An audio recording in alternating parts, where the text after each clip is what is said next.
Voy a compartir pantalla. En este momento. Sí, adelante.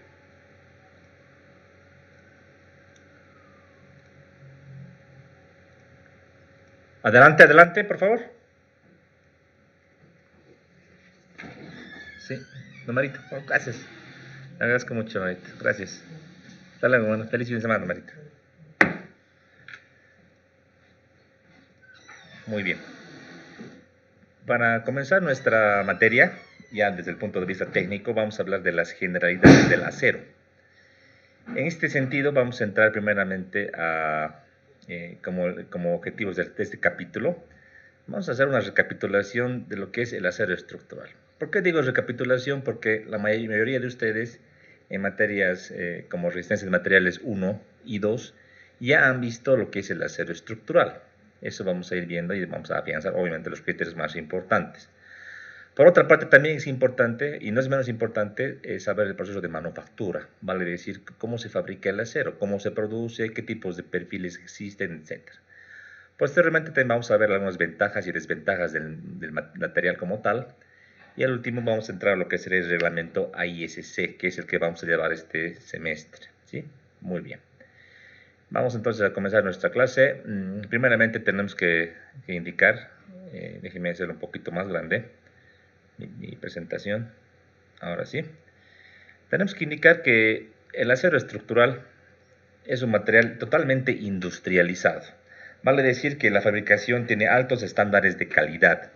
La maquinaria con que se produce el acero no es pues pequeña ni es del todo convencional. Vale decir que no todo país tiene acerías establecidas en su territorio. O sea, realmente para hacer una acería, una industria, se requiere una alta inversión económica, una inversión billonaria. A esto entonces viene casado la utilización de maquinaria, equipos totalmente tecnificados que prácticamente hacen que la mano del hombre no tenga prácticamente ninguna incidencia en la producción, a diferencia del hormigón que tiene mucho más de un procedimiento más artesanal, a diferencia del acero. Como tal, el acero, decíamos ya en una clase anterior, químicamente hablando, es una mezcla de lo que sería hierro, lo que sería carbono, más algunas adiciones, ¿no? Que son también metales que en menor escala se colocan a lo que sería nuestro compuesto, nuestra aleación. Y la composición en este caso de las adiciones con el porcentaje en mayor o en menor porcentaje del carbono le van a conferir las propiedades finales a lo que sería nuestro acero. O sea, que decir acero estructural no hablamos de un solo tipo de acero. Hay distintos tipos de acero que tienen calidades distintas en cuanto al nivel de resistencia, ductilidad, etc., ¿no? Desde un punto de vista técnico, lo más importante del acero, lo que le caracteriza es su alta resistencia, su alta rigidez y alta ductilidad. Son tres términos importantes que ya habíamos conversado en la clase número 1, ¿se acuerdan? Cuando hablamos de alta resistencia, hacemos un ejemplo, ¿no? ¿Qué les parece? Un acero bien común tiene una resistencia a la fluencia, también conocida como límite de afluencia o límite de excedencia, de 36 KSI. Las unidades norteamericanas, que les vamos a ver también este semestre, nos tenemos que acostumbrar, ¿no? Son KSI, que son kilolibras por pulgadas cuadradas. Esto aproximadamente son 2.500 kilogramos fuerza en 3 centímetros cuadrados. Si quieres también aproximadamente 248 megapascales. Si comparamos este valor numérico, por ejemplo, con un hormigón común convencional, hablemos de un hormigón H21, que hablamos de 21 megapascales o 210 kilos por centímetro cuadrado aproximadamente, vemos que es notoria la diferencia. O sea, realmente un acero común tiene una resistencia de más de 10 veces que la resistencia de un hormigón común. Entonces ahí vemos una gran diferencia en cuanto a su capacidad. Evidentemente hay también aceros de mucha más alta resistencia que tienen mejores prestaciones. Cuando hablamos de rigidez, no nos tenemos que olvidar que la rigidez es la medida en la que se va a deformar un elemento. Básicamente la rigidez se define, está muy casada con lo que sería el módulo de elasticidad. El módulo de elasticidad del acero estructural, que le voy a llamar ES, y cuando hagamos diseño solamente le pondremos como E, es 29.000 KSI casi de manera constante. Para los cálculos se toma constante, pero digamos que en ensayos hay una pequeña variación, pero que se le desprecia ahora desde los cálculos. 29.000 KSI aproximadamente, hablamos de 200 gigapascales o 2.100.000 kilogramos fuerza por centímetro cuadrado. Si comparamos, por ejemplo, con un hormigón H21, el módulo de elasticidad del hormigón, que le voy a llamar E sub C, hay una fórmula muy empírica y aproximada que es 15.100 raíz de la resistencia y compresión. Claro, el módulo de elasticidad del hormigón es variable, mucho depende de la resistencia a compresión del hormigón. Esta fórmula es una fórmula empírica que está dada en unidades MKS, vale decir en kilogramo fuerza por centímetro cuadrado. Si metemos este valor de 210 kilos por centímetro cuadrado a esa fórmula, nos sale aproximadamente un valor de 230.000. Hagamos el cálculo. Voy a aprovechar de usar lo que sería MATCAD. Voy a aprovechar, ya que estamos sentados en nuestra materia. Aquí tengo una hojita MATCAD cualquiera, fíjense. Entonces, lo que voy a hacer, por ejemplo, para que vean el valor exacto, voy a hablar del módulo de elasticidad. Siempre en MATCAD, bueno, por lo menos en mi versión, yo tengo una versión que está por default en español, viene porque mi teclado está en inglés. Entonces, yo lo voy a cambiar a esto a inglés. Y voy a colocar, por ejemplo, lo que les decía, mi módulo de elasticidad de 200 gigapascales, que hablábamos de lo que sería en nuestro acero, que lo voy a colocar en unidades inglesas porque realmente la teoría y la literatura técnica nos da en unidades inglesas. Voy a ver su conversión de este módulo del acero en unidades megapascal, en unidades, o gigapascal, perdón, unidades de la norma del SI. Entonces, gigapascales hablamos de 199.94, prácticamente 200 gigapascales, ¿no? También es importante en este programa ver el tema de las unidades, mejor es ponerle siempre en decimal, ¿no? Y el redondeo, en este caso, me parece muy bien 3 decimales. Si hablamos ahora del hormigón, decíamos, bueno, hablemos de un hormigón, una resistencia especificada, 210 o 21 megapascales. Entonces, esta resistencia, mejor pongamos las unidades más convencionales, 210 kilogramos fuerza sobre centímetro cuadrado. Y lo voy a llevar ahora a calcular su módulo para diferenciar de la otra variable que es el módulo del acero. Lo voy a llamar E sub C. Decíamos 15.100 por la raíz cuadrada, que aquí tenemos en operadores la raíz cuadrada de nuestra resistencia, ¿no? Una manera más rápida de escribir es marcar con el espacio, copiamos y ponemos acá en esta fórmula, ¿no? Para que sea un poquito más rápido. Y tenemos nuestro valor. Si se dan cuenta, en este software a veces tenemos problemas con el tema de las unidades. Es que el software no reconoce el tema de la raíz cuadrada porque el módulo nos tiene que salir en unidades kilogramos fuerza por centímetro cuadrado. Entonces, en estos casos tenemos que, por ejemplo, agarrar números redondos, según 100 unidades, o tal vez también multiplicar esto dentro de la raíz cuadrada, multiplicar por la unidad, cosa de que nos salgan unidades coherentes y en este caso tener el valor correspondiente, ¿no? Entonces, en este caso voy a colocar esto en lo que serían los gigapascales, diremos, o kilogramos fuerza por centímetro cuadrado, mejor tenerlo en la misma unidad. Y si le pongo también esto en gigapascal a manera de comparar, y también el módulo del acero lo voy a colocar simplemente para tener esa equivalencia también con los kilogramos fuerza por centímetro cuadrado, como les decía.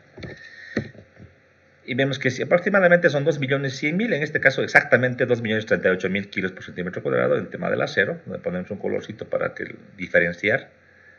De esta manera se puede colocar un colorcito. Y en el tema del hormigón ponemos con otro color para diferenciar también. Aquí le ponemos un colorcito distinto. Entonces, si se dan cuenta, si se fijan, realmente de 2 millones y fracción a 218.000, si quieres, de 200 gigapascales aproximadamente a 21, la diferencia es abismal. Vale decir que el acero es mucho más rígido que el hormigón.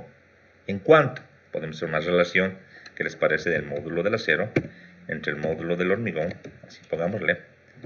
Sacamos una relación, nos sale prácticamente de 9 para este tipo de hormigón. Entonces realmente es mucho, pero mucho más rígido como material nuestro acero que el hormigón propiamente dicho. Entonces son características muy importantes.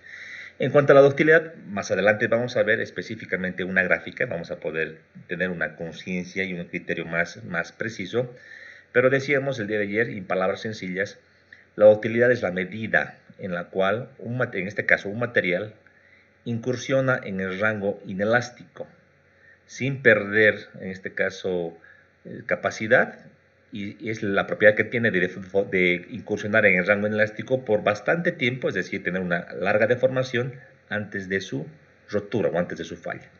Esta característica propia del material, en este caso del acero, que tiene alta ductilidad, le confiere características muy deseables desde el punto de vista estructural, porque decíamos, los propietarios de una edificación, por ejemplo, van a querer van a querer saber si es que, por ejemplo, viene un terremoto, viene un sismo muy grande que no estaba previsto desde un punto de vista, digamos, de cálculo, y van a poder apreciar que existen algunas deformaciones o algún movimiento que va a generar daño a la vista, pero el edificio no va a colapsar. Ellos van a poder ver esto, digamos, de manera directa, y les va a dar opción a abandonar la edificación, y si es que no existe un colapso, van a poder posteriormente ir a hacer un chequeo, una verificación con un equipo técnico designado para poder hacer una revisión, para ver si se puede hacer un mantenimiento o una reparación pertinente. Cosa muy diferente en un material que sería poco dúctil. El decir poco dúctil es lo inverso, vale decir, es material frágil. En estos casos, realmente, imagínense ante un terremoto severo, mayor al previsto, podría la edificación colapsar, podría fallar en este caso y podría incluso matar a los ocupantes. Entonces realmente es una gran diferencia, y es por eso que el acero es un material por excelencia antisísmico, o sea, mucho más que el hormigón, por ejemplo. Tiene muchas mejores prestaciones. Para zonas sísmicas es mucho más deseable que otro tipo de material, ¿no? Aquí en la pizarra pueden ver ustedes una definición más técnica de utilidad. Decimos acá que es la capacidad que tiene un material de deformarse sustancialmente. El término sustancialmente quiere decir que es grandemente, si quieres, un rango mayor, ya sea en tensión o en compresión, antes de fallar, sin una gran disminución de su capacidad resistente, ¿no? Esto es, como decíamos, la característica más deseable desde un punto de vista estructural, lo que busca la filosofía de diseño, más que la alta resistencia, más que la alta rigidez, justamente es la alta ductilidad. Y el acero como material, digamos que es el material que tiene mejores prestaciones de utilidad, más que el hormigón, más que la madera, etc. Entonces, hay que tomarlo muy en cuenta. Bien, si hablamos de estructuras, en este caso de acero, aquí tenemos dos ejemplos. Aquí tenemos en la parte izquierda lo que sería un tinglado o nave industrial, aquí tenemos un puente, etcétera. Sea cual sea la estructura, sin importar su forma, principalmente en cuanto a acero estructural podemos identificar los miembros o elementos. Aquí tenemos, por ejemplo, las barras, que serían barras principales, barras diagonales. Podríamos llamarle a todo esta celosía en un plano pórtico. Tenemos un pórtico 1, que tenemos un pórtico número 2, etc. Están compuestas por barras o miembros. Aparte de estos miembros o barras, también tenemos lo que son las calamines, que serían unos elementos, en este caso, de cerramiento. Para este tipo de estructura no es un elemento estructural, sino un elemento de cerramiento. Pero además, lo que va a conectar o lo que va a unir los miembros serían, en este caso, las conexiones, que pueden estar conformadas por elementos, en este caso, pernos, por planchas adicionales, por soldaduras. Vale decir que para una estructura es muy importante hacer el diseño y la verificación no solamente de los miembros, como también de las conexiones, de cada una de las conexiones para verificar si cada parte de la estructura, como también cada miembro, cada pórtico en este caso, es capaz de soportar las cargas. Obviamente todos los pórticos en este caso, al unirse, se van a conectar a lo que sería la parte del terreno a través, en este caso, de una placa base, que es una conexión especial que transmite las fuerzas de los pórticos hacia lo que sería un dado de fundación, y el dado de fundación hacia el terreno. Entonces ese es el circuito, ¿no? Vienen las acciones o las cargas, se distribuyen en los elementos, generan esfuerzo y deformaciones, interactúan con las conexiones y la carga se va a ir descendiendo hacia lo que serían las planchas bases y las fundaciones. Sin importar si es un edificio, si fuese un puente, ese circuito es el mismo, son miembros y conexiones, ¿no? Entonces, cuando uno está bajo una estructura como esta, o está en un puente o en un edificio, si es que no pasa nada, si el edificio está en uso y tú puedes estar ahí dentro y no observas nada, evidentemente es que la edificación está trabajando bien. O sea, está, en este caso, repartiendo las cargas y el flujo de esfuerzos está siguiendo una trayectoria normal. Sería muy diferente ver a esta edificación de la izquierda con movimientos muy severos o deflexiones muy grandes que a la vista alerten a los usuarios y indiquen una posible deficiencia o falla de la estructura, ¿no? Eso sería lo no deseable, pero podría ocurrir, como les digo, en el caso de que las acciones o cargas superen a las cargas o acciones que han sido concebidas en el diseño, o en el caso de que alguna parte o la estructura como tal esté subdimensionada, o tal vez alguna conexión esté mal diseñada. Es por eso que es sumamente importante, y en esta materia lo vamos a hacer, verificar no solamente los miembros, verificar también lo que serían las conexiones. Hay un viejo adagio que dice, por ejemplo, una cadena es tan fuerte como el más débil de sus miembros, de sus argollas, perdón. En este caso, la edificación o este pórtico es tan fuerte como tan fuerte es cada una de sus conexiones. Si una conexión es débil, es un punto de falla probable y posible que podría generar incluso el colapso total de este pórtico o tal vez de la edificación. Entonces es sumamente importante no olvidarse de aquello, ¿no? Muchos calculistas más se abocan al tema de los miembros y a veces descuidan lo que son las conexiones, creen que haya estipulaciones genéricas o creen que los que van a construir ya tienen un criterio definido y que soldar, por ejemplo, es algo estándar y eso no es así. Se tiene que hacer una verificación en función de los esfuerzos y tiene que ser un diseño correcto de cada una de las conexiones. Muy bien. Aquí hay una definición muy bonita, que la vimos en la anterior clase, ¿no? Decíamos, ¿qué es diseño estructural? Bueno, es una mezcla de arte y ciencia que combina la experiencia, intuición, el comportamiento y los principios estructurales físico-técnicos y teóricos y reglamentarios. Una linda definición de lo que es el diseño estructural.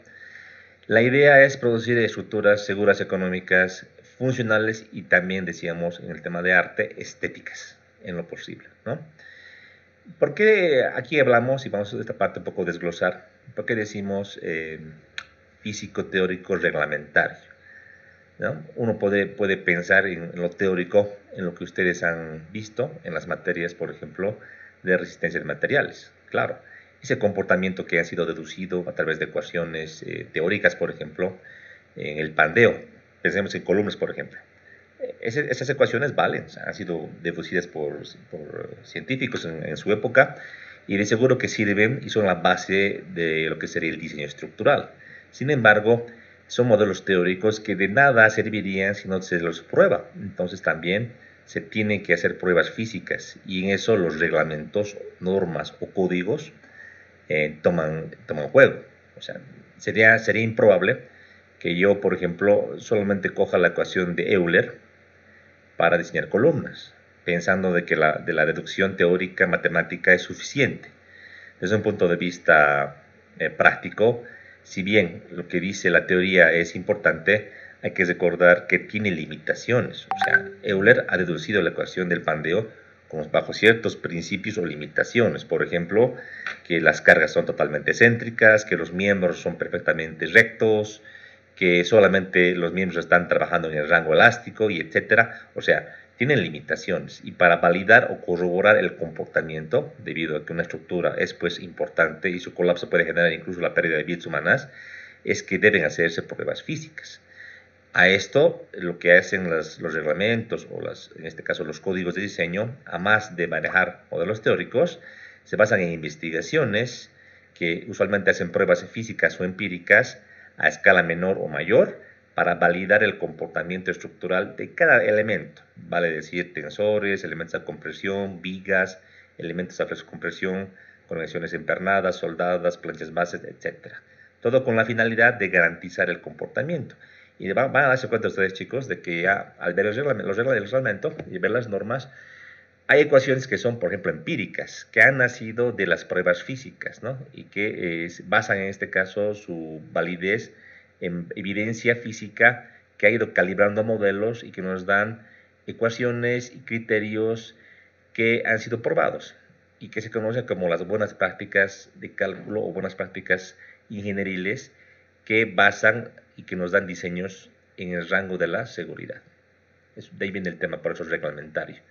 Imaginémonos que no hubiesen reglamentos o códigos, que cada ingeniero hiciese su criterio. Yo supongo que antes de las normas, me imagino los años, en los albores de la construcción, cada ingeniero tenía un criterio, podía diseñar a un criterio tal vez teórico o tal vez con algo de intuición o con algo de expertise o experiencia, pero si se dan cuenta, eso pone en riesgo a los usuarios de las edificaciones.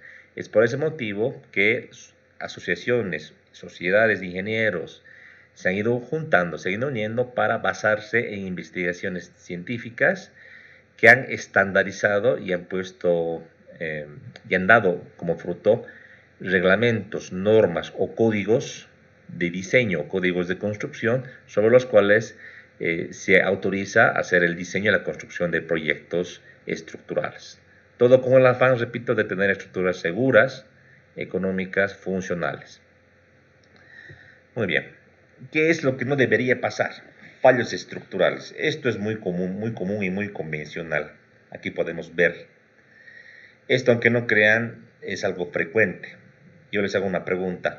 Ustedes, digamos que a su conocimiento, lo que pueden ver al día a día o ven en internet, ¿se acuerdan de haber visto una falla de un edificio de hormigón que haya colapsado? Se ha tumbado. Tal vez con ahora lo que tenemos la guerra en Ucrania, tal vez ahí sí, ¿no? Pero les digo, algo normal, bajo un viento fuerte, bajo una granizada intensa, una nevada. ¿Han visto alguna vez o han escuchado? ¿Se acuerdan? En cuanto a edificios de hormigón, hubo un caso acá en Bolivia que fue del edificio Málaga y más recientemente fue uno en Miami, que fue creo que el año pasado, de un edificio, no sé si era un hotel o de apartamentos, pero igual colapsó y hubo una cierta cantidad de víctimas mortales. Pero sí, es poco frecuente ver estructuras de hormigón que colapsen bueno, por este tipo de sucesos, que sean ya sea por fallas de diseño o por modificaciones al diseño que ya se ha realizado para agregar algún piso, quitar columnas, hacer un nuevo sótano, ese tipo de cosas. Que generalmente no se recomienda esas modificaciones de estructuras para evitar de que fallen. Perfecto, muy buen ejemplo. O sea, yo les digo en mi experiencia, ver edificios colapsados o fallados en cuanto a hormigón armado es poco frecuente. Claro, yo digo, cuando ven un terremoto o un sismo de alta intensidad que está previsto en la guía sísmica boliviana, yo esperaría que muchas edificaciones, si bien no colapsen, tengan fallas estructurales medianas a severas. Estoy convencido. ¿Por qué? Porque hay muchos edificios son antiguos, no tienen previsiones sísmicas, han sido construidos solamente por albañiles o por arquitectos, etcétera, sin tomar ninguna previsión estructural. Pero para cargas, digamos, normales, no es frecuente, ¿no? Lo del Málaga es algo muy excepcional, realmente un error demasiado grosero del cálculo. Ha habido un peritaje al respecto, hay informes, obviamente quien podría aclararnos mejor es el ingeniero calculista, que infelizmente, por lo que yo sé, ha fallecido en el edificio, porque no han llamado para que pueda ver, ha ido al edificio, justo ha caído ahí, sobre su humanidad. En realidad, lo que pasa es que los edificios de hormigón tienen cierto rango, ¿no? O margen de seguridad por el tema de las dimensiones mínimas. Evidentemente, lo que yo puedo ver, digamos, de manera recurrente en algunos edificios es fallas puntuales, ¿no? Fisuras en vigas, deflexiones en losas, rajaduras en escaleras, algún asentamiento en fundaciones aisladas, por ejemplo, que generan problemas en las mamposterías, ¿no? Eso se ve, es común eso. Pero falla como tal, colapso, no es frecuente. Lo que pasa acá en las fotografías que están viendo en la diapositiva son fallas catastróficas, colapsos. Aquí a la izquierda, donde está el puntero láser, es una falla en una cubierta 3D, que se llama así, una cubierta que está hecha por perfiles tubulares, que está en 3 dimensiones, son armaduras espaciales, que se las implementan usualmente para cubrir claros bastante grandes. Usualmente las armaduras en 2 dimensiones, como las que les mostraba anteriormente en esta gráfica, tienen una limitante en cuanto al claro a cubrir. Y cuando tienes claros más importantes, se procede a un sistema estructural un poco más eficiente, que sería este de acá, que es una armadura en 3 dimensiones. Aquí lo que ha pasado es que ha venido una granizada y la cubierta, la estructura, no ha sido capaz de soportar las cargas y ha colapsado. Y que yo me acuerde de esta falla que ha sido en la ciudad de La Paz, ha fallecido gente, han muerto, esto ha sido en una universidad, si mal no me acuerdo. Acá en el medio tenemos una cubierta en el campo deportivo de la Universidad Gabriel René Moreno, que ha fallado y que ha generado, digamos, ante un viento intenso, ha generado un colapso total de la cubierta. Aquí no se han producido víctimas mortales, pero es una falla catastrófica, ¿no? Aquí tenemos a la derecha una falla, creo que esta es la falla más triste porque era un colegio, ¿no? Era un colegio y aquí es su campo deportivo. Aquí estaban niños, justamente a la hora creo de recreo, estaban ahí jugando. Ha venido una granizada, evidentemente, ustedes piensan, ¿no? Está lloviendo, y si graniza o si hay una nevada, evidentemente que los chicos van a buscar resguardo, y se han venido justamente debajo de esta armadura, de la cubierta, que ha colapsado y ha llevado a víctimas mortales, creo que 3 o 4 que han muerto y también heridos, ¿no? Entonces, esto no debería ocurrir, pero sucede debido a que, infelizmente, hay errores de concepción estructural, hay errores en el cálculo de las acciones o cargas, como también errores en el diseño. Un error de diseño, por ejemplo, o un error en la concepción de una carga, en acero sí que es crítico y se paga con un colapso o con una falla catastrófica como en este caso, no es como en el hormigón. Entonces hay que tener mucho más cuidado en el acero estructural, debido a que, yo les un poco anticipo, la falla se da no porque el material sea malo, ¿no? El acero hemos dicho que es un material mucho más resistente que el hormigón, mucho más rígido y mucho más dúctil. El problema está de que como el acero es altamente resistente y es costoso, más caro que el hormigón, se buscan secciones económicas, se buscan secciones, en este caso, competitivas, y usualmente los perfiles o secciones transversales son muy pequeñitas. Si uno compara, por ejemplo, un perfil como este, que está acá, un tubular, hablamos de un tubo hueco que tiene una pared de 2, 3 milímetros o 4 milímetros y tiene un diámetro de, digamos, exterior de unos 10 centímetros, un poquito más o un poquito menos. Comparando, por ejemplo, una columna de hormigón de mínimamente que se coloca de 30 por 30, según norma sísmica, ¿verdad? O sea, una gran diferencia en cuanto a la geometría y, por tanto, de la rigidez de los elementos de hormigón armado, comparado con lo del acero. De seguro, si estuviese bien diseñado la cubierta y bien concebidas las conexiones también podría ser la falla de las conexiones, no habría estos problemas, pero como les digo, un error en la concepción de las cargas, de la estructuración o del diseño conlleva un colapso. Esto pasa en Bolivia. Aquí tenemos abajo, por ejemplo, en México, aunque no crean, en el año 2016, si mal no me acuerdo, 2015 ocurrió esto, que es un mall muy importante en la Ciudad de México. Ocurrió de que no estaba bien soldada, no estaba bien conectada un voladizo del edificio, y ante la instalación de este césped sintético artificial, y aquí tenían que unas tiendas o una cafetería, ha colapsado, ¿no? O sea que realmente en acero, equivocarse en acero estructural conlleva una falla catastrófica, ¿no? Entonces no nos podemos equivocar, tenemos que hacer un cálculo correcto, desde la concepción estructural hasta lo que sería el diseño final de los elementos. Ahí están los ejemplos. Y se van repitiendo, les cuento. En Bolivia, en Colombia, Perú, Chile, recurrente. Cada año, colapso de cubiertas, cada año problemas de colapso por granizada, por viento, es algo común. Entonces tenemos que tener responsabilidad. Asumir un proyecto estructural de acero conlleva hacer varias revisiones y estar seguros de que hemos hecho todo lo posible para dotarle a la estructura de la rigidez y resistencia correspondiente. Muy bien. Ahora hablemos de lo que sería el elegir. ¿Por qué acero y no otro material? O sea, aquí un poquito vamos a hablar ya de las ventajas, ¿no? ¿Por qué es bueno usar acero? Primeramente, la ventaja número uno es que es un material manufacturado. Si es un material que se lo hace en fábrica, con control de calidad, con robótica, con equipos de alta tecnología, obviamente esperamos de que exista un mayor control de calidad y evidentemente de una partida a otra de los perfiles de aceros tengan características uniformes.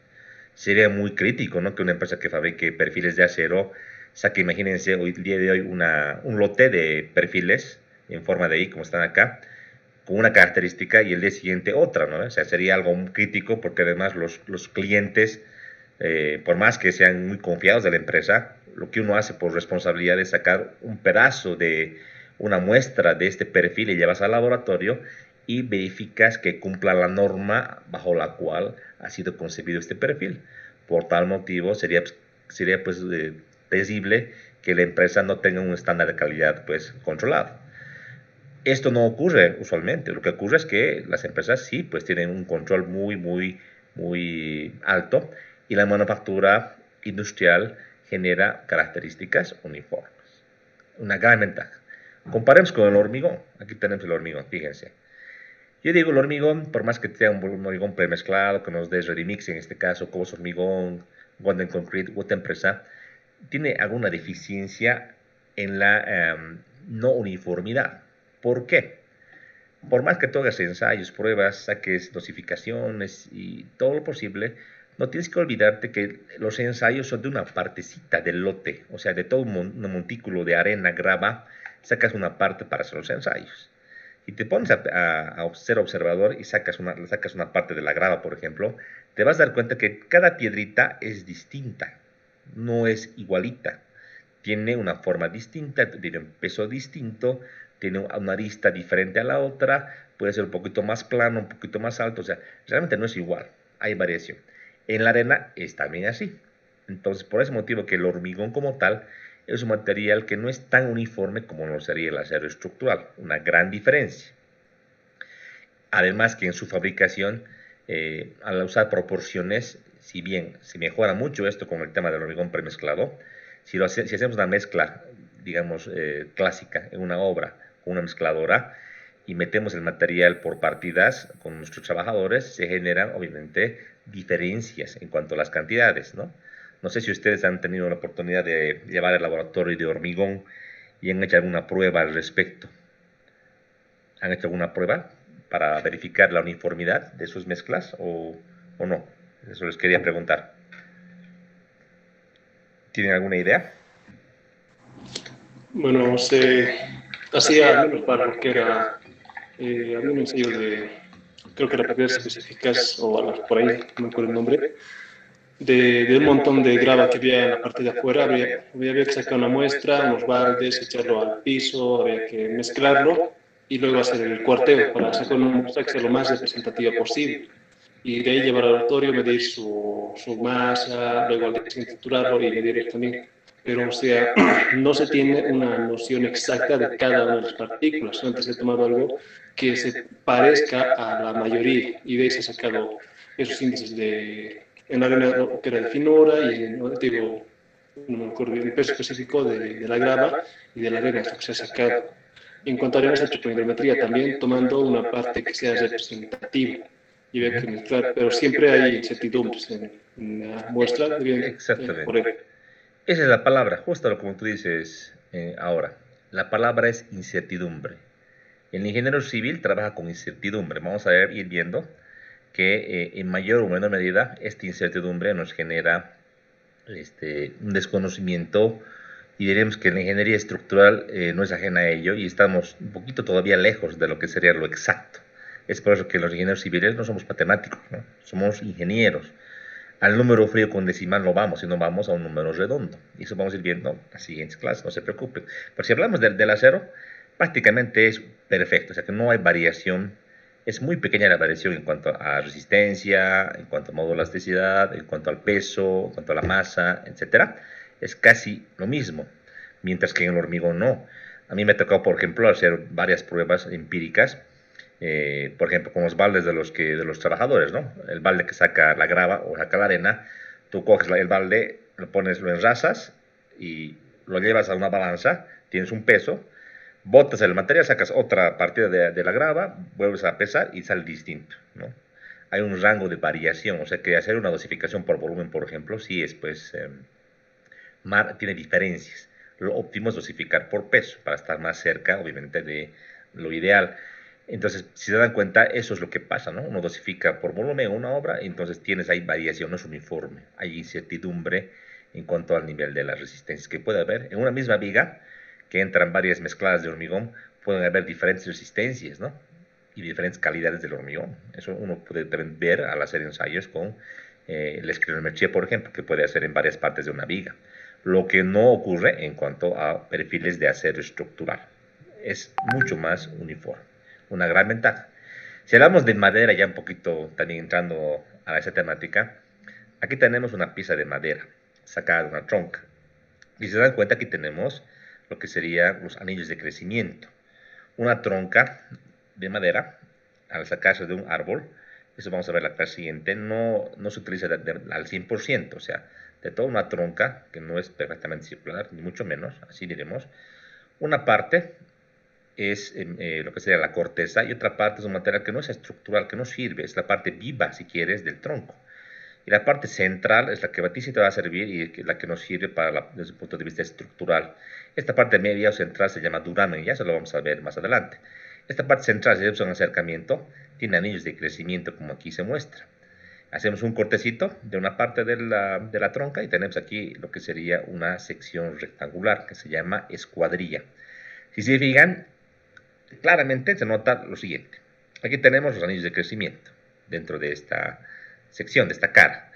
A lo largo del tronco, si el tronco mide 5 metros, 6 metros, etc., a lo largo, el árbol genera la mayor resistencia. Claro, si te das cuenta, un árbol sometido, diremos, a vientos, sometido a otro tipo de eventos, es estable, ¿no? Tiende a resistir más. Y esa característica la da la fibra. Dentro de la madera, en sentido longitudinal, tenemos lo que son las fibras o grano, que es un sinónimo de la madera. Entonces, la mayor resistencia la tiene el sentido longitudinal de la madera, vale decir, a lo largo del tronco. Sería la dirección longitudinal, esta que está con color amarillo.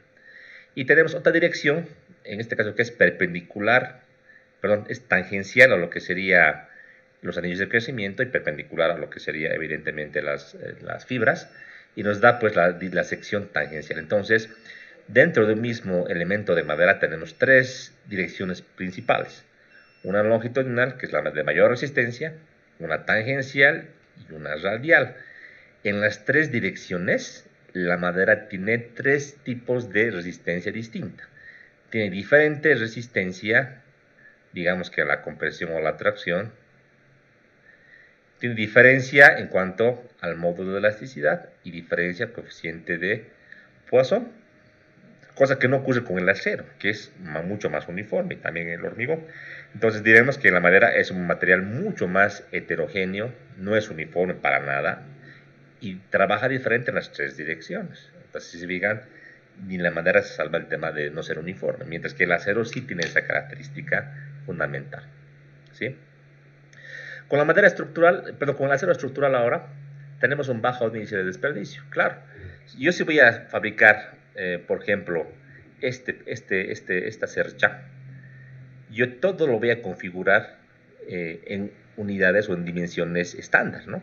Usualmente los perfiles de acero se comercializan de 6 metros. Evidentemente, para proyectos importantes yo puedo pedir a la fábrica que varíe la longitud en más o en menos, pero lo estándar son 6 metros. Entonces yo puedo configurar en 6 metros las dimensiones y al fin y al cabo, si digamos tengo una dimensión que se salte un poquito, tendré un desperdicio mínimo en cada extremo, pero siempre voy a yo prever tener los menos cortes posibles y usar secciones que sean números múltiplos de los 6 metros. Entonces el desperdicio es mínimo. Cuando se construye en acero, prácticamente los cortes se hacen pues en el taller y cuando se lleva a obra, se hace el montaje con unas grúas y prácticamente es limpio, no hay tanto pérdida de material ni desperdicio. Cosa que es muy diferente, como ustedes bien conocen, en el tema del hormigón. En el tema del hormigón, el desperdicio es grande, ¿no? Tenemos ahí arena, grava, cemento, lechada de cemento, agua que se desperdicia. Muy diferente en el acero. En la madera lo propio. Al sacar las escuadrillas de las troncas se genera un desperdicio grande, ¿no? Dentro de la misma tronca, como también en obra, hay que ir cortando y se generan algunos desperdicios, ¿no? Usualmente nos da el acero estructuras más livianas. ¿Por qué motivo? El acero, si bien es más denso y más pesado que el hormigón, para que tengan una idea, vamos a nuestra tablita. Si hablamos de peso específico, déjenme poner este valor así, gamma sub S, le voy a poner al acero, hablamos de aproximadamente 7.850 kilogramos fuerza por metro cúbico. Si este valor lo ponemos, por ejemplo, a unidades, si quieres, del SI, y vamos a poner en kilonewton por metro cúbico, tendríamos este valor de 76.98. Si hablo del hormigón, pondremos así un gamma del hormigón o del concreto de 2.400 kilogramos fuerza por metro cúbico. Si lo queremos colocar esto en unidades de igual del SI, no hay ningún problema. Ponemos esto igual en kilonewton por metro cúbico. Vemos que la diferencia es significativa. Entonces, viendo esto, alguien me podría decir, bueno, ingeniero, el peso del acero es mucho más que del hormigón. Usted me la está charlando, ¿no? Porque aquí usted me dice en su diapositiva que el acero es más liviano, me da edificaciones más livianas, pero acá estamos viendo que el acero es más pesado que el hormigón. Entonces viene la pregunta, ¿de dónde viene esa su definición? Y ahí va la respuesta, es la resistencia. La resistencia. Si hablamos del hormigón, aquí hemos dicho en cuanto a la resistencia, 210, y habitualmente en el acero mucho menos resistente o más, digamos, más débil, es un acero que tiene una capacidad, digamos, de 36 kS, como les había indicado. Esta capacidad, si la convertimos a unidades del sistema MKS, digamos, kilogramos fuerza por centímetro cuadrado, comparamos y vemos que comparando de 210 a 2500 tenemos un crecimiento en la resistencia prácticamente de 10. Entonces vamos a hacer una comparación. Aquí voy a hacer una comparación de resistencias. Haré tensión de excedencia o esfuerzo de fluencia, también se le llama, entre la resistencia y compresión del hormigón. La relación es 12 en cuanto a resistencias. Esto pondremos con un color distinto, haremos con un color de texto tal vez rojo. Y voy a comparar lo mismo en cuanto al tema de los pesos. Voy a decir entonces el peso del acero entre el peso del hormigón. Y si nos damos cuenta, la relación entre estos dos coeficientes sale a 3.27. Entonces, en términos concretos, si bien el acero es 3 veces más pesado que el hormigón, usualmente su resistencia es más de 10 o 12 veces superior a la del hormigón. Con esto podemos obtener secciones más pequeñas, más económicas y en definitiva más livianas que en el hormigón, que tenemos secciones más gruesas o más pesadas. Por este motivo podemos decir que yo puedo tener secciones mucho más livianas, perfiles más livianos. A ver, si pensamos aquí y tal vez intentemos hacer una cercha, un pórtico como este en hormigón, con toda seguridad, aparte de que es complicado, pues se lo puede hacer, saldrán secciones mucho más grandes y mucho más pesadas.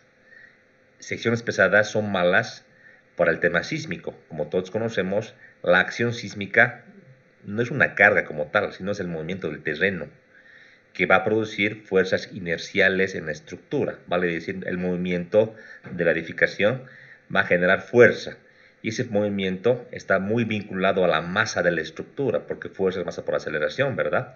Entonces, mientras más ligera sea la estructura, la acción sísmica o la carga sísmica es menor en la edificación, como en cada parte de la estructura. Por ese motivo es que el acero es un material más liviano, tiene una relación resistencia-peso mayor que la del hormigón y por tal motivo nos produce edificaciones más livianas. No solo en el tema sísmico, también en el tema de las fundaciones. ¿Qué pasa en lugares donde el suelo es malo? Supongamos, por ejemplo, en Cochabamba, zonas como la zona sur, Hablemos de la Maica, por ejemplo, donde la capacidad del terreno es muy baja. Hablamos, por ejemplo, de 0,6, 0,7 kilos por centímetro cuadrado. Además que el suelo tiene arcillas expansivas. Ponerle cargas importantes a ese terreno va a generar fundaciones muy grandes para disipar las cargas, debido a que, por ejemplo, el peso propio de esa estructura de un edificio de hormigón le confiere mucho más carga. Mientras si tenemos un edificio de acero, que es mucho más ligero a uno de hormigón, le vamos a generar menos estrés y menos esfuerzo a las fundaciones, y por tal motivo vamos a economizar o vamos a ahorrar en las cimentaciones. ¿Se dan cuenta? Entonces, ahí viene la diferencia o la importancia de tener edificaciones más livianas. Sí, bien, ¿alguien me está preguntando algo? Adelante, por favor. Disculpe, ingeniero, quería pedirle permiso para salir de la clase porque No de hay, 5 y cuarto, 6 y no hay 45 ningún problema. con el jefe. No hay ningún problema. Adelante nomás. No se preocupe. Ya. Gracias. Muy bien, entonces, si se dan cuenta, esta característica es importante y la vamos a ir viendo también en el transcurso de nuestras clases, ¿sí? Lo demás, método constructivo, sí, es mucho más rápido. Eso en Bolivia les cuento que está cambiando. Les voy a explicar por qué. En Bolivia, la construcción de acero es muy incipiente. O sea, construir edificios de acero en Bolivia es raro. En Cochabamba es muy escaso, a no ser en fábricas, a no ser en galpones. Edificios de acero es muy escaso, porque es un poco más caro que hacer con hormigón. En verdad es más caro, ¿no? Pero en otros países, como decir en Estados Unidos, países europeos, asiáticos, es preferente construir en acero. Es mucho más usado que el hormigón. Y la pregunta viene, ¿será que allá el hormigón es más caro? Y la respuesta es que no. La respuesta es que la diferencia la hace la rapidez de la construcción. En verdad, construir una edificación de acero, como la que está acá, cualquiera de estas, o digamos aquí esta nave industrial, es como agarrar un mecano. O sea, agarras piezas, se van uniendo con pernos, con unas grúas, y realmente construir una nave industrial como la que está acá, o construir un edificio de acero, es muy rápido. Si hablamos de edificio de acero, no me atrevería a decirles que no es más de 2 pisos por semana, tal vez más, lo que sería la velocidad de la construcción. O sea, es muy rápido. Llevar las grúas y uno va armando la edificación. Evidentemente, hay que tener mucho cuidado al construir la conexión, si es sobre todo soldadura, hay que tener mucho cuidado, pero se va avanzando rápido. Mientras que en el hormigón se tarda. Y eso marca la diferencia para un inversor. O sea, hagan de cuenta que una empresa quiere construir su sede o su cuartel general o su cuartel de operaciones en Cochabamba. Imagínense que la empresa DHL quiere plantar su centro operativo en Cochabamba, de toda Sudamérica, ¿no? Quiere un edificio de unos 10 pisos. ¿Cree que le va a convenir economizar un poco los materiales con construir un edificio mucho más rápido? A ellos lo que les interesa es construir rápido.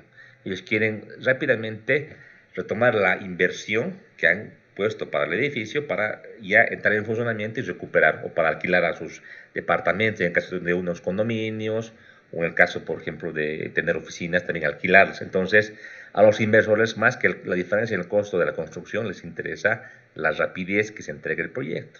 Aquí, infelizmente, vemos que edificios medianamente altos tardan 1, 2, 3, 4 años en construirse, mientras que en acero sería mucho más rápido. Esto marca la diferencia. Bolivia seguramente con el pasar de los años va a cambiar esta hermenéutica o este paradigma de construir con acero. Es con seguridad, digamos, de aquí a unos 5 años, yo estimo, o más, o 10, que nuestro país va a entrar en esa vorágine de ser competitivo como los países de afuera, y va a prever y va a querer construir y cambiar lo que sería, por ejemplo, el centro histórico de nuestra ciudad, con edificaciones altas, que sirvan de oficinas, que sirvan de hoteles, etcétera, y que van a requerir construcciones rápidas. Por ese motivo es que el acero estructural es el material ideal con que se puede hacer este tipo de proyectos. No hay otro material con que se pueda conseguir esto.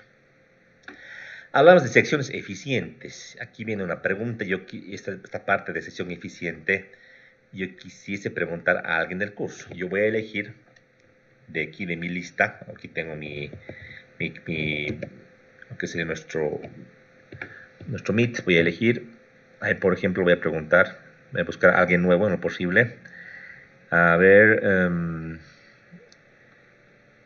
Cristian Martínez. Cristian Martínez, ¿me escuchas? Sí, Ingeniero, le escucho. Muy bien. A ver, ¿a qué me estaría refiriendo yo de decir por qué es mejor construir con acero? Debido a que con acero se encuentran secciones eficientes. ¿Qué me podrías decir?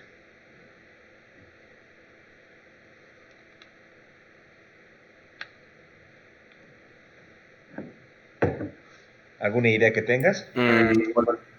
Porque se podría hacer de manera más rápida, Inge. No, eso está en el punto de arriba. Al decir sección me refiero a la sección transversal de cada perfil. Para que te des cuenta, fíjate acá. Aquí tengo un perfil en forma de I. Es un perfil clásico de acero este, ¿ya? Y aquí tengo a la derecha un perfil, una sección rectangular de hormigón, ¿no? Entonces, ¿por qué podría decir que esta sección en I es más eficiente que la de la derecha? ¿Por qué crees?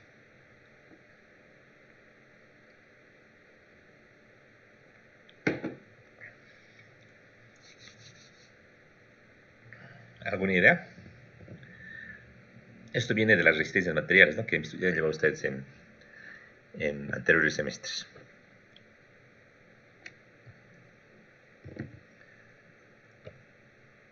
A ver, ¿quién quiere responder? Aquí tenemos a alguien que levantó la mano. A ver, Kevin, por favor. O Alejandra, por favor. Alejandra, que nos comente. Alejandra. Alejandra González.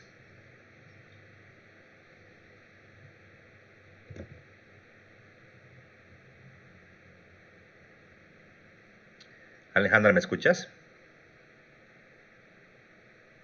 Bueno, parece que está sin audio. Kevin, por favor. Kevin Quispe. Inge, buenas tardes, ¿me escuchas? Sí, te escucho. Adelante. Creo que es por el volumen, principalmente en los tres elementos de resistencia, ocupan menos volumen. Ya, pero un ejemplo así más tangible.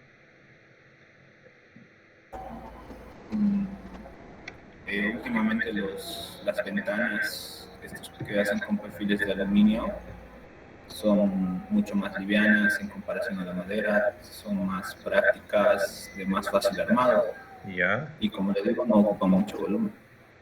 Ya, bueno, no es tan así como lo pones. No me refiero tanto a lo que sería... No me refiero tanto a lo que sería el volumen como estructura. Ya yo les voy a dar esta idea. Es una idea, obviamente, basada en las resistencias materiales, ¿ya? A ver. Déjenme anotar esta parte.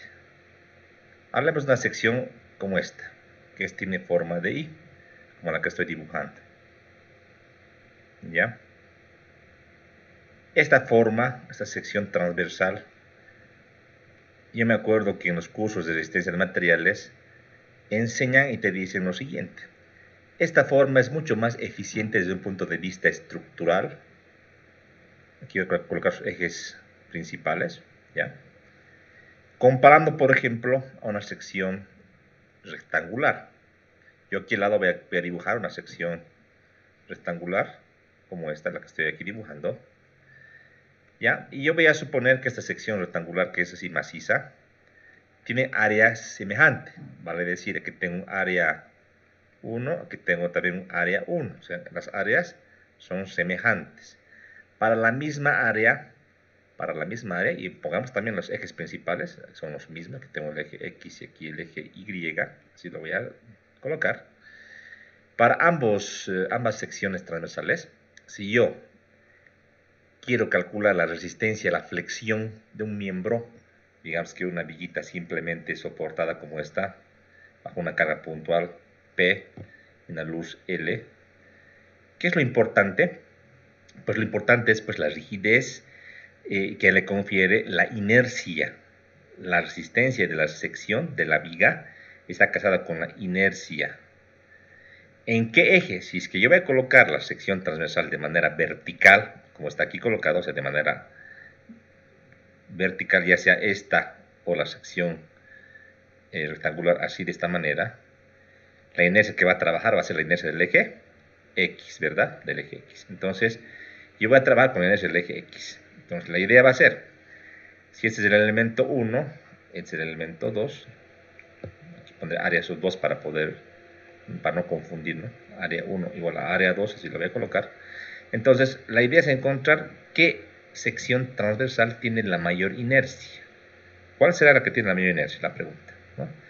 Y obviamente haciendo el cálculo, si se acuerdan de sus clases de resistencia de materiales, la mejor sección es la que está aquí, la que está en el inciso 1. O sea, la inercia 1 es mucho mayor que la inercia del elemento 2. ¿Por qué? Porque, si se acuerdan, en el elemento 1, lo que va a mandar es el teorema de Steiner, que dice lo siguiente. Por ejemplo, si este es el ala de la sección, quiero colocar la inercia del ala, desde el punto de vista del centroide, será pues la inercia centroidal del ala más el área por la distancia al cuadrado, el área de esta ala más la distancia de este eje al centroide, esta distancia d. ¿Se acuerdan?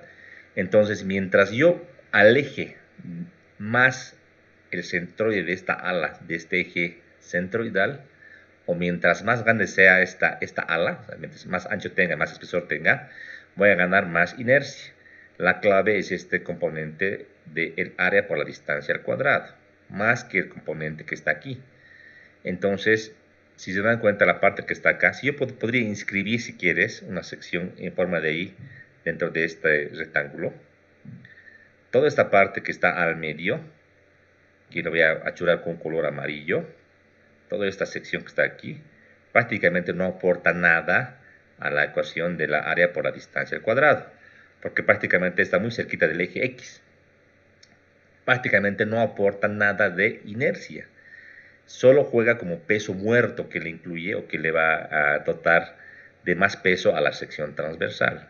Entonces, obviamente, te va a convenir para una mayor inercia alejar lo más posible del eje centroidal las alas de este elemento. Eso han visto ustedes con seguridad en resistencia de materiales 1. Me animaría a decir en 1 y no en 2. Entonces, por ese motivo, decimos que en acero las secciones son más eficientes. Ahora, ¿por qué les digo eso? ¿Acaso no se puede construir con hormigón? ¿Acaso no podría yo hacer con hormigón una sección así, con esta forma? De hacer se puede hacer, pero es mucho más caro y complicado porque tendría que encofrar toda una serie de problemas, vaciar, tener tal vez el problema de tener cangrejeras en la parte inferior, o sea, mucho más cuidado. Y no es práctico, no es práctico. Entonces, usualmente cuando hacemos un hormigón convencional, se hacen secciones rectangulares, porque es lo más práctico que se puede hacer con la mano de obra, con el equipo y encofrado. Pero esto es ineficiente comparado a las secciones en forma de I, por ejemplo, para lo que serían vigas, donde gobierna lo que sería la flexión. Ahí viene la diferencia fundamental. En acero tenemos secciones eficientes. Estas formas que están aquí, y un poco me adelanto para poder mostrarles, las formas son estas, ¿no? Formas en I, formas en L, formas en C, formas en T, formas tubulares huecas en círculo, en cuadrado, en rectángulo. Entonces son formas que siguen un patrón. Y no es por nada, no es porque se le ocurrió al ingeniero Caballero o se le ocurrió a alguien darle esta forma. Estas formas se han probado y se han visto que funcionan mejor o para hacer vigas, o para hacer columnas, o para hacer tensores, o para hacer un elemento que forma parte de una cercha, una celosía, etc. Entonces estas formas, si bien con el hormigón se puede hacer, es muy poco práctico y usualmente para edificaciones comunes no se hace, se usan secciones rectangulares. Entonces realmente con el acero podemos ahorrar y hacer secciones más óptimas desde un punto de vista estructural. O sea que está más también al límite de sus capacidades, a diferencia del hormigón. Y de ahí viene pues, el tema, ¿no? Que les decía, en hormigón yo rara vez he visto este tipo de fallas. Claro, porque las secciones son masivas, son un poco ineficientes, o sea, un poquito caras, pero tienen un margen, mientras que en el acero son secciones muy pequeñas, que están al límite, debido a que el acero es costoso y además se pueden tener secciones pues, eficientes estructuralmente hablando. De ahí la diferencia. También el acero tiene buena resistencia, buena capacidad, lo que sería cargas alternantes, que serían cargas de fatiga. Y además, en definitiva, el acero, si se lo cuida, si se hace mantenimiento, prácticamente puede durar de manera indefinida. O sea, puede durar años de años, sin ningún problema. Y al final, si es que el edificio, digamos, tiene que demolerse o tiene que cambiarse porque tenemos que hacer otro tipo de edificio en el sector, o de por ahí tengo un puente que lo quiero cambiar y tengo que demoler, el acero que saque de la estructura ya en desuso me va a servir para reciclar. Es decir, yo lo voy a poder vender a una fábrica para que sigan haciendo acero.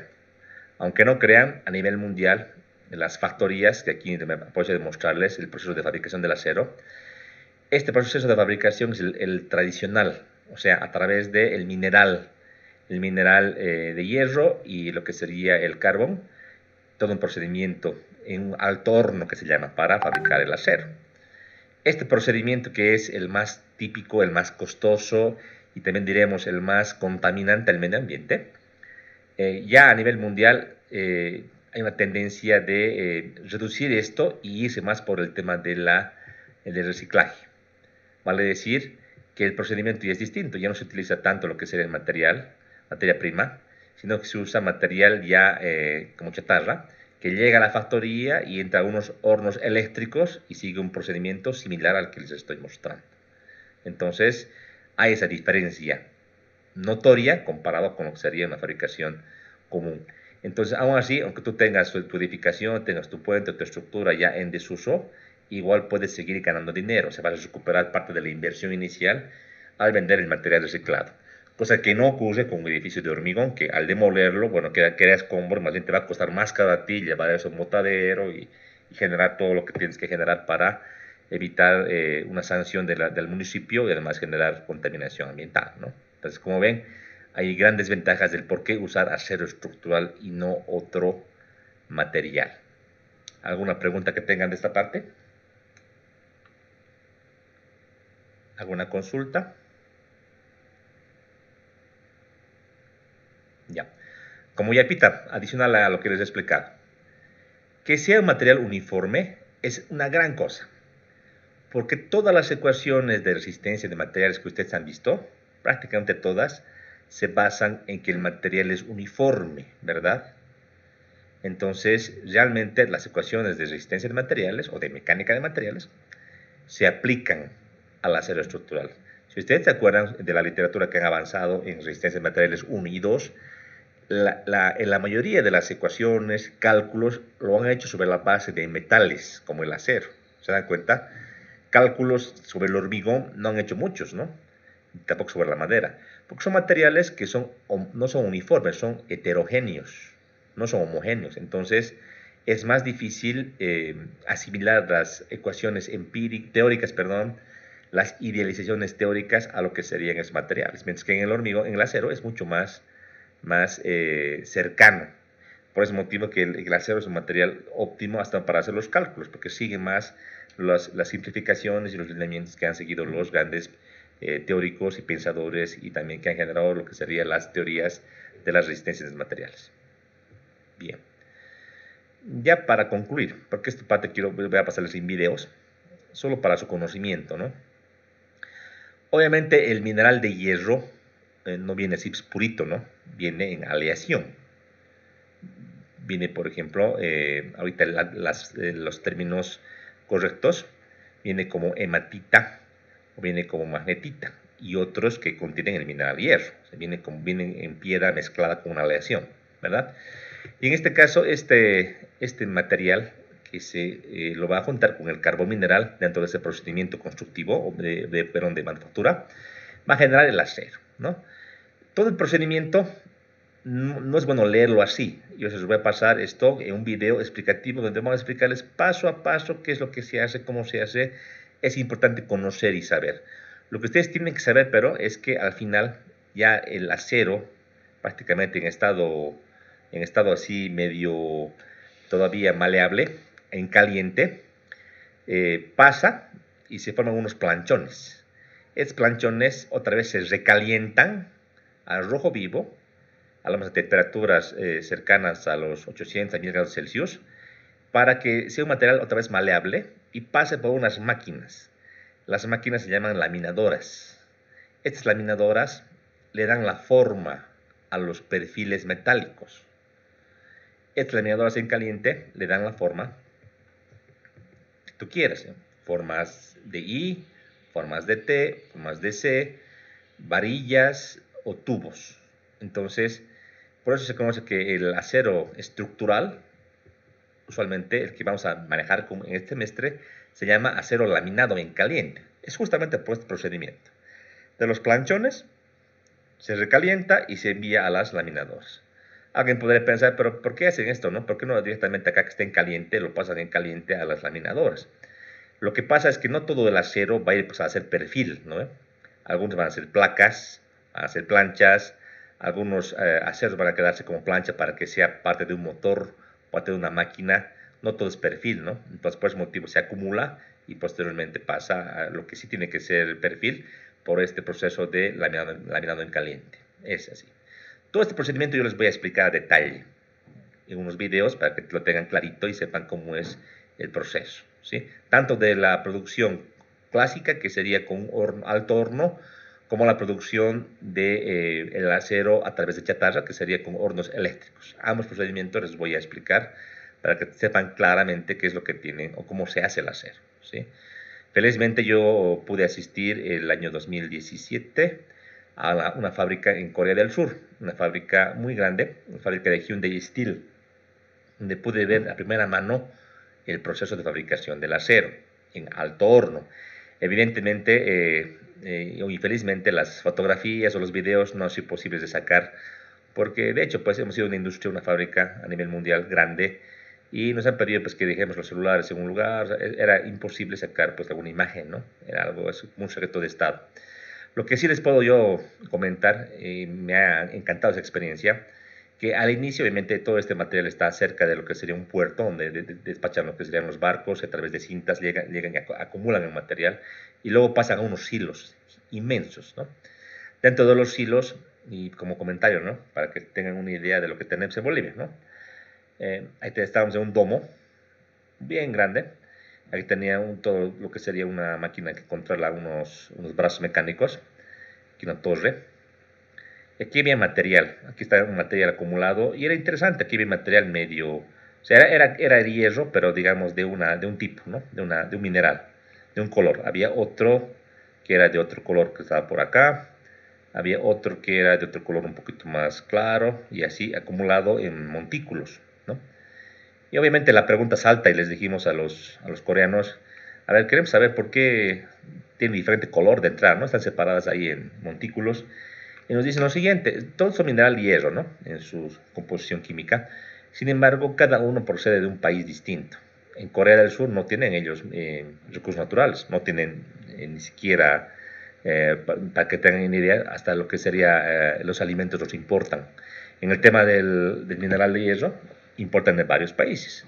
Entonces viene aquí y nos explica este montículo, por ejemplo, este que está con color así oscuro, viene de Nueva Zelanda, este viene de Australia, este viene de lo que sería, por ejemplo, digamos que Asia, cerca de Asia, y este de verde viene de Brasil, ¿no? Y nos explican que de todos los aceros, o sea, cada mineral, perdón, de hierro, tiene un uso. Por ejemplo, este se usa para hacer planchas, este se usa para hacer algunos acabados, y el mejor acero, el que es de mejor calidad, el mejor hierro, perdón, de mejor calidad, que se destina, no a perfiles, se destina a motores de vehículos, por ejemplo, es el que viene de Brasil, y es el mismo que tenemos en el Mutum. Ellos nos conocen más que nosotros, parece, nos han dicho, ustedes tienen el Mutum, es el mismo mineral de alta calidad, o sea que nuestro mineral de hierro, que no es tan común a nivel mundial, es uno de los mejores, por no decir el mejor, que se usa para producir motores de vehículos, ¿no? Imagínense, para perfiles metálicos sería excelente, pero aún así el uso es así. Entonces uno al ver eso y al estar ahí en vivo y directo se da cuenta de que nuestro país, en este caso nuestra tierra, es bendecida. Tenemos suerte de tener gas, tener petróleo, tener riqueza bajo tierra, el tema cultural, pero también el tema, en este caso, del hierro.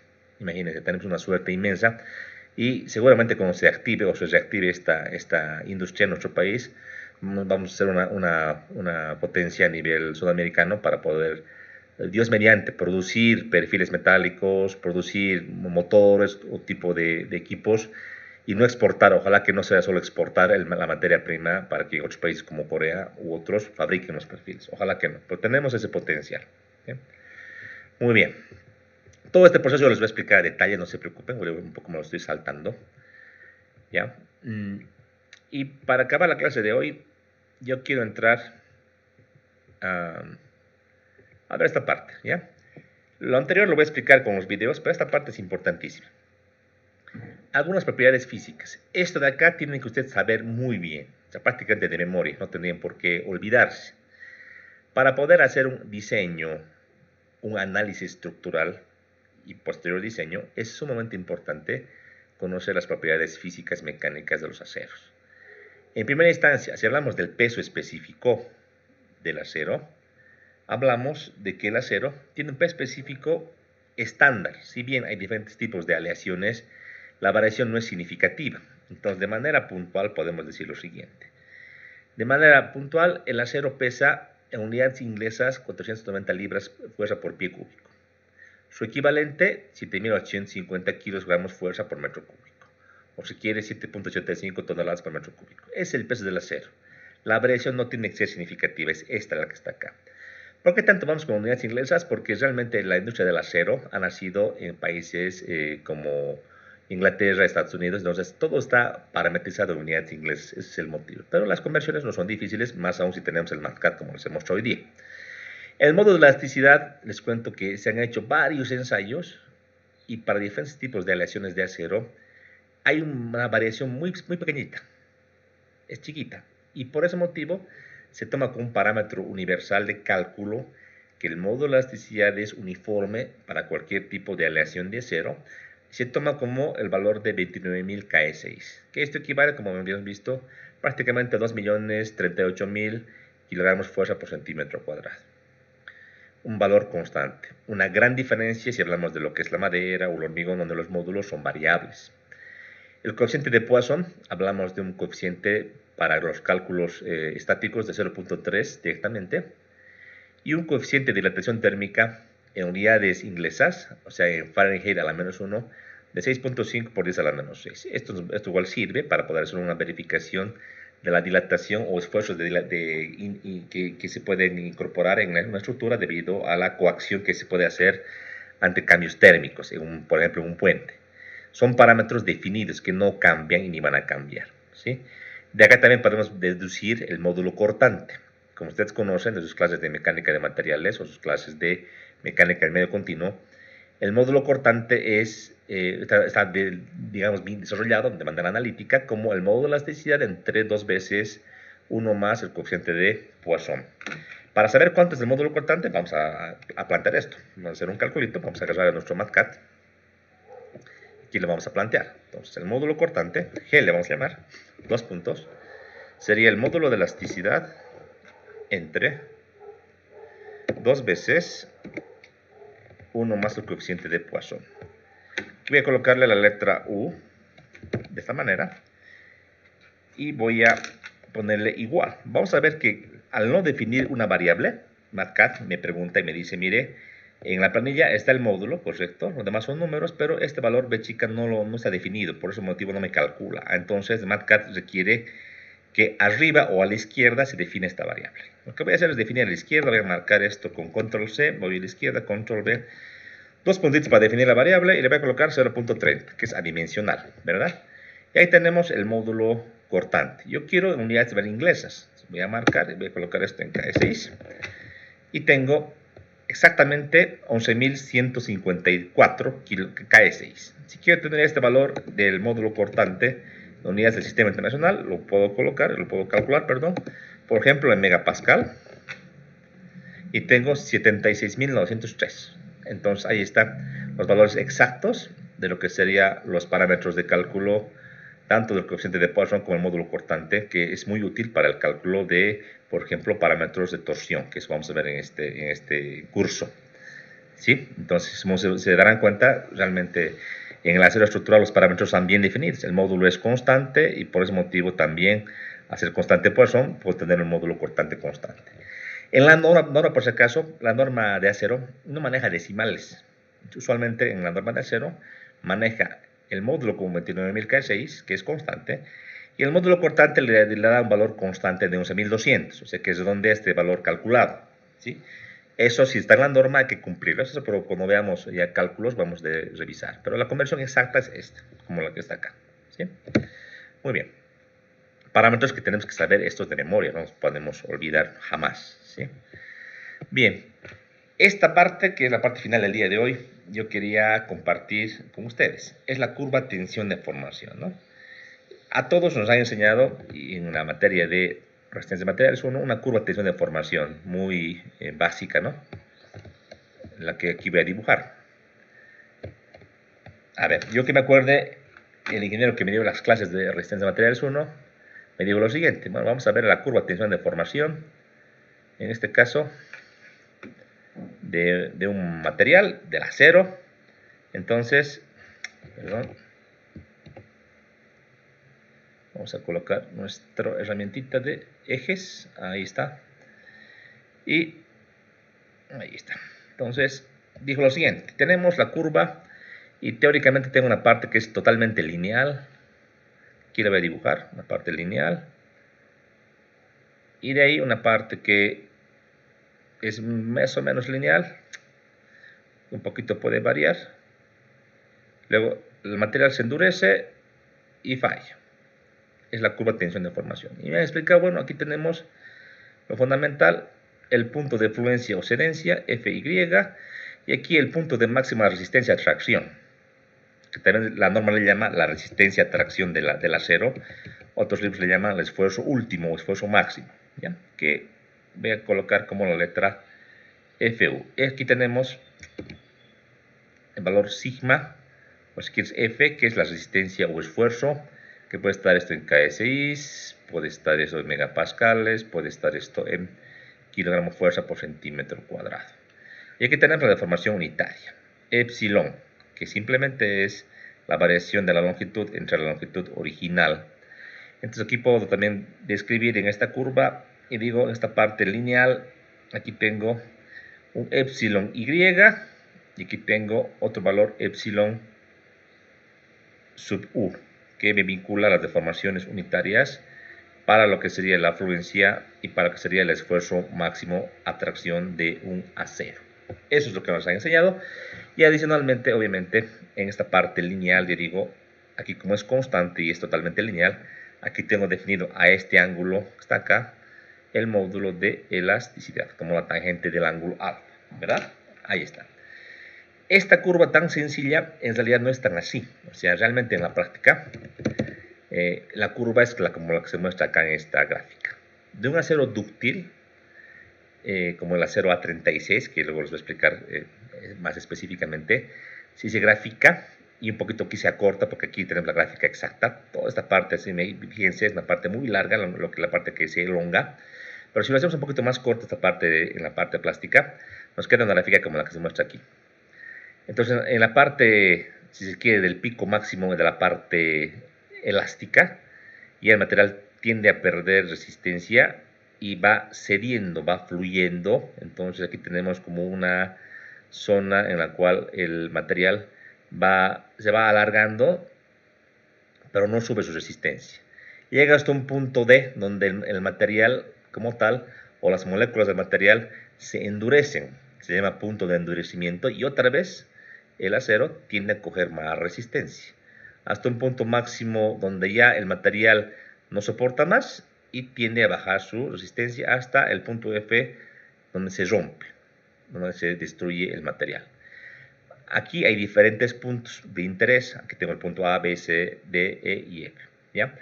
Para explicar, el punto A es el punto donde se pierde la linealidad, o sea, entre el origen y el punto A es totalmente recto, lineal. Aquí es un material totalmente elástico y homogéneo. Acá la pendiente es constante. Del punto A ya hacia el punto B, el material tiende ya a cambiar un poquito, tiende a inclinar la curva. O sea que ya no es una recta, sino de entre A y B es una curva que se va inclinando. Seguimos considerando que es el rango elástico, pero ya no es el elástico lineal, si es un elástico ya que tiende a ser no lineal. Sigue avanzando, llega al punto C. El punto C es el punto de máxima resistencia, en este caso a la fluencia. Llega al punto C y el material tiende a ceder. Usualmente al punto C se le llama punto de fluencia. Sin embargo, para que tengan un criterio mucho más correcto, en los aceros comunes se conoce dos puntos de fluencia, la fluencia mayor y la fluencia menor, que es el punto de bajo. Entonces, para fines de cálculo se considera que el punto de fluencia o cedencia es el punto de la fluencia inferior. Aquí tendríamos el punto de FY, el punto de fluencia. El material va cediendo hasta llegar al punto número E. El punto E, como les decía, el punto de máxima resistencia en tensión. Para fines de cálculo, es importante, por ejemplo, tener en cuenta el punto A, que es el punto donde a partir del cual esto ya se va inclinando, entonces ya el punto en el cual se pierde la proporcionalidad de esfuerzo y deformación, que se llama límite de proporcionalidad, que para un cálculo es importante cuando veamos columnas, por ejemplo, ahí voy a explicar. Pero de manera general, me interesa el punto de fluencia y me interesa el punto de máxima resistencia a la tracción, los dos puntos. Ahora, si hacemos en el ensayo, usualmente lo que yo hago es ir midiendo, más que el esfuerzo, la fuerza. O sea, realmente lo que voy a medir es la fuerza en el equipo, ¿no? En el equipo. Ahora, si mido la fuerza y mido la deformación, realmente tengo dos curvas. O sea, del punto E viene una curva con color azul y una con color rojo. Ahí voy a explicar esta última parte. Yo lo que puedo decir es lo siguiente. Esta curva con color azul es la curva de resistencia real. Y la con color rojo es la resistencia aparente. Ya. ¿Cuál es la diferencia? La diferencia es la siguiente. Esta es la muestra que yo voy a ensayar. Es una probeta estandarizada. La probeta estandarizada tiene dimensiones establecidas en la norma ASTM. Esta probeta, digamos que es como el tamaño de un marcador, así pequeñito, chiquito, ¿ya? Lo voy ensayando y a medida que vamos tensionando, vamos subiendo en esta curva, lo que pasa es que esta sección transversal se va acortando, o sea que esta sección transversal pierde pues tamaño, o sea que la sección que era así circular grande se va acortando, o sea que llega a un punto donde el elemento se alarga y se va haciendo como una suerte de angostamiento en la parte central, usualmente. Entonces viene así la probeta, ¿no? Se va angostando, se va acortando. Entonces la sección original que está acá, diremos, la sección original del ensayo, se va achatando.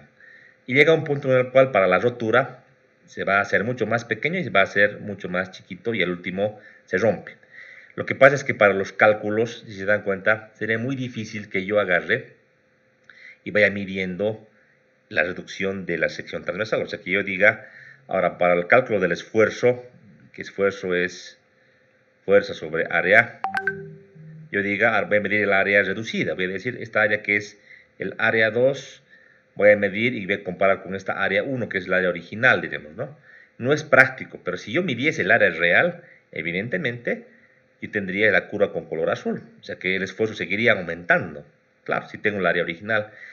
Para fines de cálculo no es práctico y desde un punto de vista, digamos, de cálculo, de diseño, lo que nos conviene o nos interesa es la sección original, o sea, el área 1. Y si yo mantengo el área 1 en los cálculos, me va a dar justamente lo que sería esta curva con color rojo, si se dan cuenta. ¿Ya? Entonces, en los cálculos, obviamos esta parte superior y solo nos fijamos en la parte esta del punto E al punto F, a la resistencia aparente, o sea, con la sección teórica. Así es. ¿Eso se entendió? ¿O hay alguna pregunta? Pero una consulta. En algunos softwares como DAO, si no recuerdo, hay un dato que se puede introducir que tiene que ver con el cambio del área de la sección. ¿Tiene que ver con esto? Sí. O sea, en realidad, un software te puede pedir el cambio de la sección transversal con el afán de hacer una verificación, por ejemplo, un análisis no lineal del material, ¿no? Para un análisis específico. Pero para fines de análisis y diseño convencional, no nos interesa la parte esta real, donde se va reduciendo el área. Obviamente, en un ensayo podemos medir. Si vamos al laboratorio y hacemos romper una probeta, podemos medir en definitiva al final cuánto queda, ¿no? Podemos decir, pedir al técnico que nos mida, decir cuánto se ha alargado nuestra probeta y cuánto ha reducido, ¿no? ¿Cómo ha quedado así, diremos, chiquitito esto?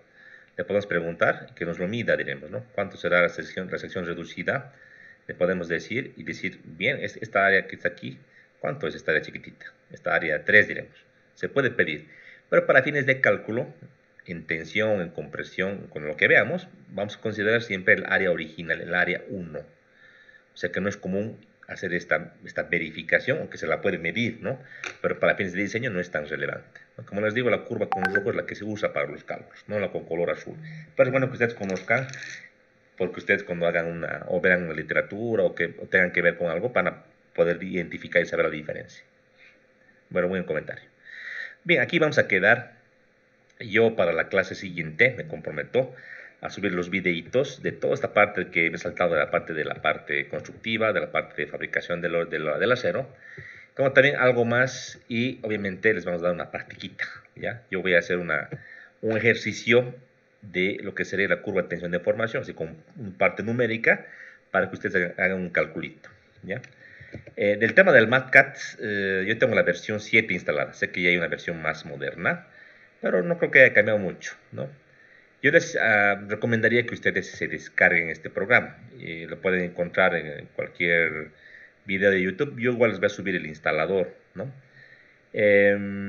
Como pueden ver ustedes, tiene una gran ventaja en cuanto al tema de unidades. O sea, es realmente una gran ventaja. Y no solamente es eso, ¿no? Tiene una suerte de gráficas, cálculos parametrizados, inclusive, aquí tengo una panellita, sí, aquí tengo una de propiedades geométricas, ¿no? En el cual tú puedes programar tal como ustedes han aprendido en computación.